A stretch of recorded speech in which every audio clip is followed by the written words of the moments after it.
ভাই আপনি আসবেন, ফ্রেশ হবে, খাওয়া দাওয়া করবেন, রেস্টুরেন্ট ঘুমাবেন, তারপরে না আমার ঘুম। একটা কাম ছিল।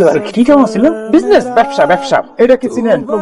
ভাবি রান্না করার লাড়কি। এটা আপনার পিঠে বানু। ভাবি ভাবি ভাবি ভাবি ভাবি হাই কি শুরু করছেন আপনি? পাগল হয়ে গেছেন নাকি? কি শুরু করছেন? ছোট ছোট পোলাপান গুলার লগে সে এমন করে চিল্লায়। আর লাই দিবা না কইলাম, মেলা লাই দিয়ে ফেলাইছো তুমি। এইরকম করে রাত বিরাতে চিল্লাচিল্লি করলে আশেপাশের মানুষ কি কইবো? আশেপাশের মানুষই তো কমপ্লেইন করছে নাকি? কি কমপ্লেন করছে? কি কমপ্লেইন করছে জানেন না আপনি? কি কমপ্লেইন করছে? কারো মুরগি চুরি করে, কারো ডাব চুরি করে, কারো ক্ষেতের কদু চুরি করে। আপনার মতো কি ওরা বুড়া নাকি? কি? ওরা তো আর আপনার বয়সী না। আপনি যেটা বুঝেন ওরা কি সেটা বুঝে। ওরা একটা ভুল করে ফেলাইছে, আপনি একটু মাথায় হাত দিয়ে বুঝাই করবেন, তা না খালি চিৎকার চেঁচামেচি করে একটা বাড়িটা মাথায় তুলছেন। ওগো বয়স আমি ছিলাম না বাবা। এই গাছের লেবু গিলা সবগুলো কি নিয়ে গেছো? হ্যাঁ সেদিন নিলাম, তুমি দেখো নাই? ইয়ে ভাই, আর ফোন করবি না, ওরা তো বলে যে হাই হাই রকি, রান্না তো তুমি যাও না, বাজার নিয়ে আহো। হাত মুখ ধো ভাই, হ্যাঁ হাত মুখ ধো, এসো আমি আইতেছি। আর আমি আইতেছি। এই আয় আয় আয়। পাগল হয়ে গেছো পুরা।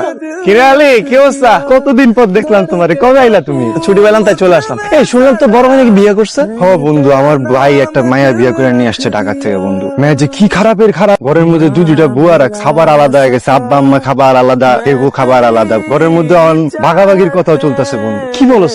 তোর ভাই কিছু বলে না? সে তার বইয়ের কথা উঠে আর বস, সব দোষ তোর ভাইয়ের। তোর ভাই যদি ঠিক থাকতো তাহলে এই অশান্তিটা হইতো না। মানে একটা মেয়ে মানুষ কিভাবে একটা সংসার অশান্তি সৃষ্টি করে তুই আমাকে বল? একটা পুরুষ মানুষ সোজা থাকলে পুরো সংসার সোজা থাকে। ঘরের মধ্যে যাইতে ইচ্ছেই করে না, ঘরের মধ্যে অশান্তি লেগে আছে, এই জন্য রাস্তাঘাটে ঘুরতেছি।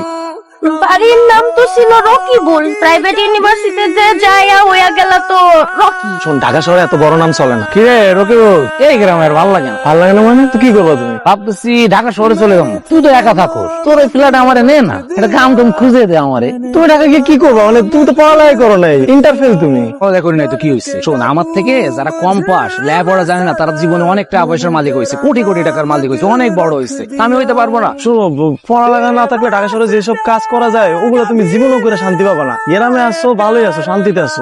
গ্রামে আছে শান্তিতে, কত অশান্তির ভিতরে আছে তুই জানিস?